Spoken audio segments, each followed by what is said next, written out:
Ask a Sydneysider about their public transportation and they might give a lukewarm response. Which is fair enough if you're a regular commuter experiencing constant delays and full trains. But for me as a visitor, I'm impressed with the whole network.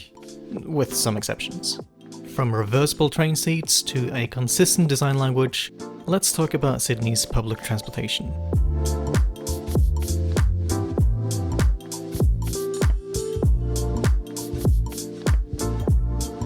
The logo itself is not quite admirable, but I'm more interested in these icons. Each roundel represents the different transport modes. T for trains, M for metro, B for buses, L for light rail, and F for ferries. Notice how the T roundel and Oslo's metro icon are strikingly similar.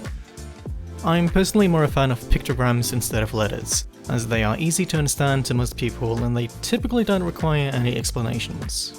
That being said, it doesn't take long to remember that T is for trains and B is for buses. Each roundel had their own distinct colour, represented on signs and station platforms. The colour choices make perfect sense, considering they match the vehicles themselves. Great design choice. Additionally, trains, light rail and ferries have a letter in front of their line numbers. These are all clever ways of clearly communicating which transport mode you're taking. It's also worth mentioning these two icons, the New South Wales Train-Link regional trains with a darker shade of orange, and C for coach services. And these icons represent private bus, ferry and coach services. I suppose that's why we don't see any pictograms for the regular public transportation. Overall, the visual identity is clear and consistent with great wayfinding. Easily one of my favourite transit visual identities. I remember the first time I sat down in a Sydney train and realised you could change the direction of the seat. My mind was blown away with the innovation. There are several different types of trains in their current fleet.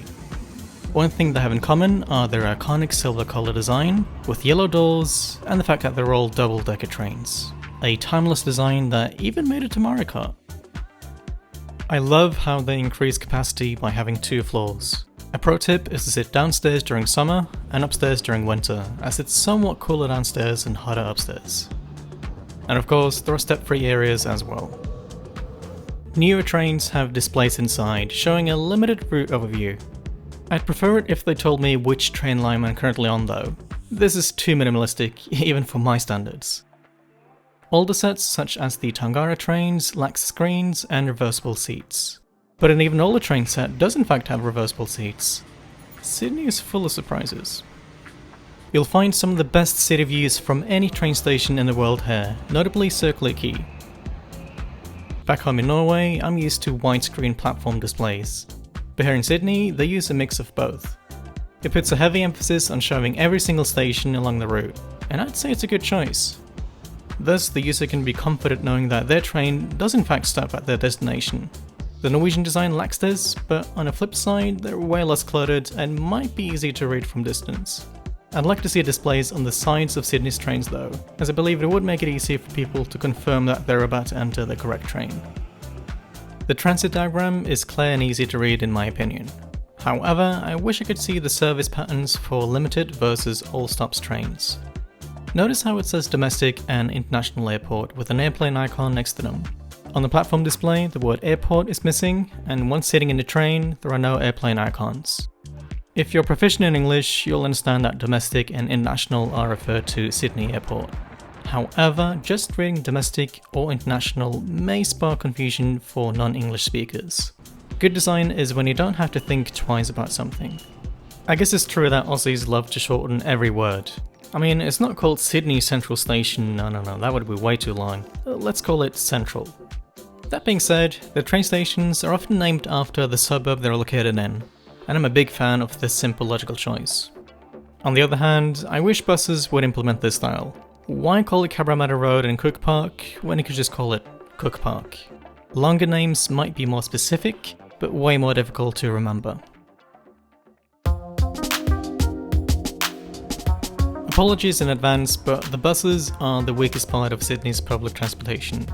Especially living in the car-centric suburbs, the bus service is underwhelming. I'd love to see more streamlined routes, bringing me quickly to nearby train stations. Travelling to our nearest station takes 15 minutes by car, 45 minutes by bus. Some of the bus seats unfortunately have short leg room. And from my experience, there are absolutely no stop announcements or next stop monitors, meaning you have to look at your phone to check if your stop is coming up next and press the stop button in time. Screens are available, they're just used for security cameras or even for a logo. Yeah, still logo. Some of the buses are also fairly loud.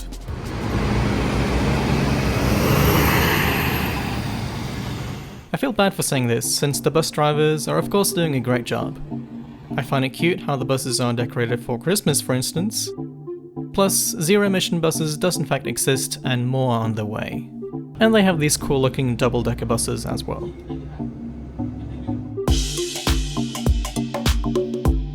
Introduced in 2019, Sydney Metro is a brand new fully automated rapid transit system. Say hello to platform screen doors, spacious stations, modern trains, and a fun front-facing view. I'm particularly a fan of the walk-through carriages without any doors blocking the way. The monitors show relevant information in a clear way, and in general, it's a very smooth experience. I'm looking forward to see the metro network being expanded into the CBD and beyond. Not a big fan of how strict they were with me filming their stations though. These guys popped up after me standing outside the entrance for just 3 seconds with my phone out. Take it easy, man. Sydney has 3 light rail lines, with the 4th one currently being built in Parramatta. As with the metro, the carriages feel new and modern. I don't have much to comment, other than that they're very comfortable and quiet with crystal clear stop announcements. Stop is Bridge Street, followed by Wynyard, QVB. Take note, buses. I also like how they're improving capacity on the L2 and L3 lines by having 2 train sets attached to each other. This section can seem a bit confusing at first, considering the stations are all very close together.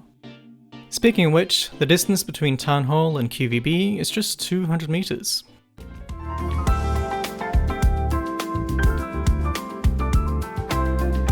Finally, the iconic ferries. What can I say? They might be my favourite part of Sydney's public transportation. Getting views like this for a regular transit fare is just brilliant. The wharves are streamlined with clear and easy information.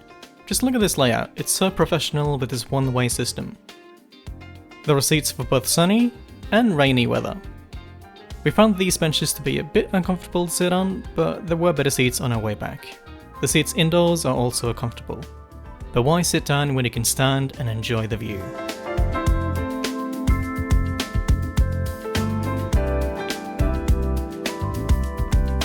And the wind.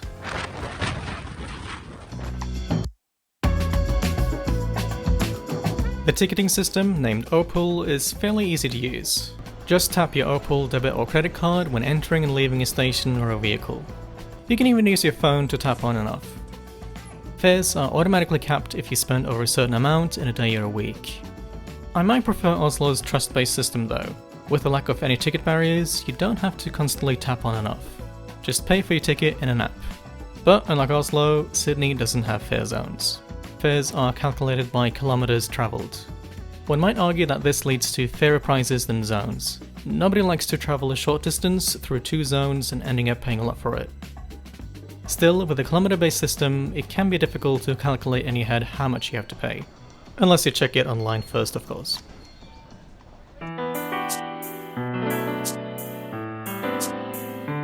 I have never commuted in Sydney before. In 2017 I lived in the CBD, and now I work from home in the suburbs. Therefore, I have limited experience and I can't tell you how it's like to use public transportation here on a day-to-day basis. I also haven't talked about whether or not the network is accessible. According to Transport for New South Wales, 33% of train and ferry stations are inaccessible. Mind you, that's the whole state and not just Sydney. I hope this number will be lowered in future.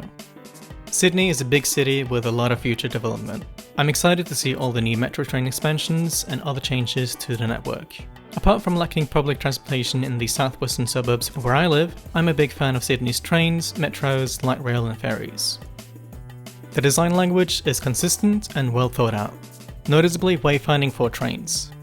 Sydney outshines Melbourne in this field, with the latter having confusing and inconsistent design.